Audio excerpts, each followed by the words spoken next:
What's up, guys? Here to talk to you a little more about the Daisy Ridley news, where she was in an interview with Jimmy Kimmel and obviously admitted that there were no plans for her character. And on this channel here and also on my Instagram, I have kind of ranted about that. And if you've watched it, you kind of know where I'm coming from. I'll kind of talk about that here. Also want to kind of talk about what's not surprising about it and what really it all means for the sequels, and does it really mean as much as as my reaction might have said. And I'm going to kind of try to break down both sides of it. First, just want to go back to the reason why I think this triggered me the most was just like, obviously you could already tell the sequels were not planned out. That did not take Daisy Ridley's interview or anything like that for anyone to come to that conclusion. But again, just hearing that the main character, because you got to go back to Force Awakens, guys, and that meant a lot to me. That was my favorite Star Wars movie, and it really, after that movie, the mystery and just all the speculation, how much it made me think, and just, it was great. And just to know that they had that moment, because everybody had a similar experience, not everybody, but most people were like that. They were speculating, they were so curious about Star Wars, everyone was getting into it again, or people from new fans, I guess. And to know that they just did not take control of the story at that point. So maybe they didn't have a plan, but when all of the fans are like, what's going on, man, I can't see that, like, I can't believe that they just didn't try to come together and formulate, to make a story. Maybe they didn't have one, but what Daisy Ridley confirmed is that never at one time did they come together and really try to figure out the rest of the story. They didn't make The Force Awakens and see, like, you know what, these are what people are interested in, this is what we've got, this is a great foundation, this is where we want things to go. And then Ryan does what he does. Again, I like The Last Jedi, and I keep wanting to say, like, in the context of the trilogy, it doesn't make as much sense. But that's the whole trilogy now. With what Daisy said, it just, none of it. And I'm sorry, let's get to the other side of it, because that kind of goes right into what I'm saying, is that there is another side that maybe it's not as big of a deal as when I'm ranting and raving, is that at the end of the day, Rey is a Palpatine.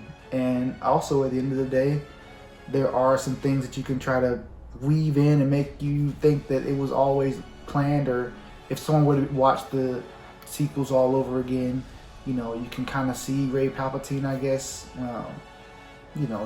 I guess, right? But I say that to say is that maybe it's not as big of a deal that Rey, is a Palpatine and they didn't know it. That's not necessarily the bigger deal, like, what's wrong about it. Rey's a Palpatine, it's fine, it works, it fits for me. Like, it's fine for me. I know for a lot of people it isn't, but it's fine for me.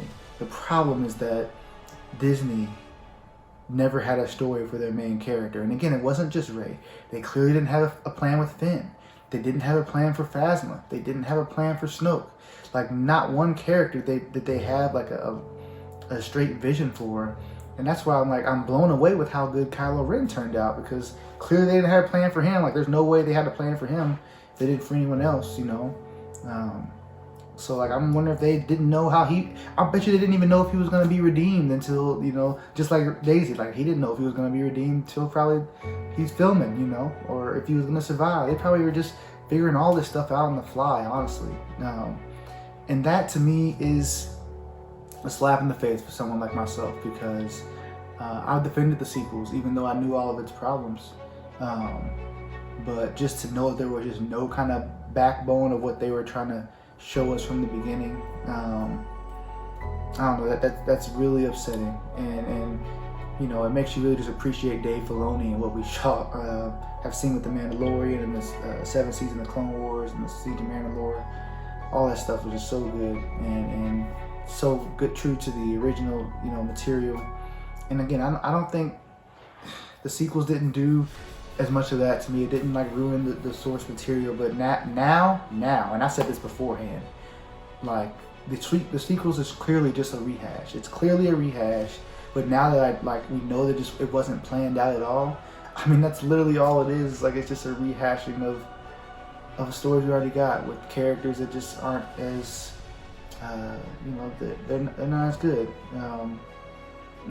Overall, the characters. There's characters I like in the sequels, and really, Kylo's the one great character that stands out. I like Rey. A lot of people don't like Rey, so I don't know if I can call her a great character just because I like her. But it really just puts the sequels in a weird situation where, you know, if they didn't, Star Wars is such a tight continuity, and they came out with this big ass sequel that like wasn't playing anything about it. Again, they didn't have to have it all land out to a T. I don't mind if Finn's character kind of gets taken away from what you may originally thought. Oh, Phasma, we thought, you know, maybe that didn't quite work. Oh, Snoke, you know, we thought we had, maybe that didn't quite work. But the main character, everybody's been thinking about who she is, like all that stuff, and then you just keep flip-flopping. You never at one point were just like, you know what, this is what we're about to do with this character. That's disappointing to me. And again, I don't think it's going to end up ruining the sequels long term for me.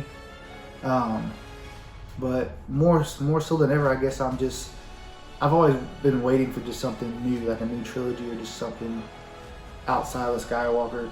I don't know if it even have to be outside of the Skywalker saga. Just, I don't know. Like I guess I do want something different. I want a great story. I want to feel the way I felt when I watched the season of Mandalore.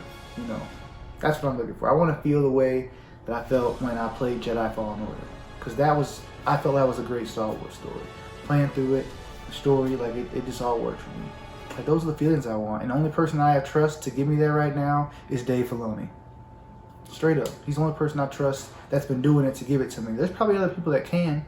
I'm not even saying that Rian Johnson and J.J. Abrams can't give it to me. And I know that people probably hear that and go crazy, but you know, I think they can do some things. They should have all been together. They should have all been planned out, and they put it all together. The story, because the story is very important in Star Wars. Obviously, you can't just go winging it around. Like, oh, here's the main character. What's she gonna do? Oh, I don't know. Oh, her lightsaber is blue. Give her a blue lightsaber. You know, what planet is she from? Oh, just a desert planet, just like Luke. It's like they didn't know anything about it. They just started putting things together, movie by movie. It's really a shame, and I definitely have to walk back to some of my defending of the sequel. Some of it, I still like it. I still think some of the criticism were way too much in certain areas, but I mean, there's definitely part of it. Like, again, someone like Kathleen Kennedy, you guys never heard me really mention her on this channel, because when people talk about her, it ends up becoming like a big thing and goes in different areas, so I just stayed away. And I don't know how much she should be, to blame for things, right? But now, like, looking at it, I mean, I'm surprised she's still there. And again, I don't know how, because they already knew everything Daisy said. Like, they already know. So why would that news change anything about her position? But I mean, clearly, like, she didn't do a good job with this sequel trilogy. We knew that already, but like, she never like figured out, got everybody together. Like, hey, we need to figure this out, the story. I said this in one of my rants, but I've ranted about Star Wars Resistance so many times, talking about how it needed to tie into the sequels, how it needed to be something to match up with Rebels and Clone Wars, and it just didn't. But I can't even get mad at it now because they didn't even know what the sequels were going to be. So how could Resistance tie into the sequels when they had no idea what the sequels were going to be? So I got to walk back my Resistance criticism and just take it as, oh yeah, it's just some little kid show that they made. That's really all it is, just some little kid show that they made. But it's not, it was never meant to tie into the sequels because they didn't have the story for the sequels. Which is a damn shame. Yeah, just a damn shame. And I really need them. I need Star Wars to get it together. I need them to be, like I've said before, during this coronavirus time, figure out what direction we're going to go in. Let Dave Filoni do what he's doing with The Mandalorian. This is in a great time period. It leads up to, things in the sequel trilogy. And even at this point, I wouldn't even be mad if it kind of, when I say retcon, I'm not saying you get rid of the sequels, but if it kind of messes with some of the stuff leading up to the First Order and formulates it in a different way, I'm not going to be too mad about that. You can't completely retcon the sequels. Again, things like Rey Palpatine and Kylo Ren and his story, like those things are pretty like firm, when you're dealing with Palpatine and Ben Solo and all, like those things kind of have to stay. But you can mess with the First Order and how they came about and just little things like that. I'm interested to see that. But ultimately, I just wanted to make this video because I'm still disappointed at the news. I guess I'm not as mad about it because I understand that Rey's still a Palpatine. Like, I still get the same thing out of the sequels. If I liked them before, I guess I like them now. But I'm just more disappointed in the creators, in Disney, and just in Star Wars. Like, you gotta be better, Star Wars. Like, you are better than that. You're the greatest franchise there is. Like, your story, your continuity, your characters, you do a great job. So don't like, this should never happen again. We should never. Again, not every character is going to be fleshed out from the beginning. That's why I get like someone like Snoke. I don't mind Snoke getting his backstory later in a book or a TV show. I don't mind that. I don't mind if we get Jedi or Force sensitive stuff with Finn and stuff like later on, or stuff with Kylo Ren in the past. I get that. I can deal with that. But like the main characters, like especially after one of the movies has started, you gotta have a vision for that character. And again, it's different from way back in the original trilogy, guys. That was when Star Wars was new. Star Wars is established now. There's a whole story that's established and these characters that tie in together. You can't just go making the trilogy and dropping them into the Skywalker saga without any kind of plan and just changing it as you go. Or you get what you have here, which is just a mess. So let me know what you guys think. Again, if you're new, subscribe to this channel. I make a lot of Star Wars content, geek content.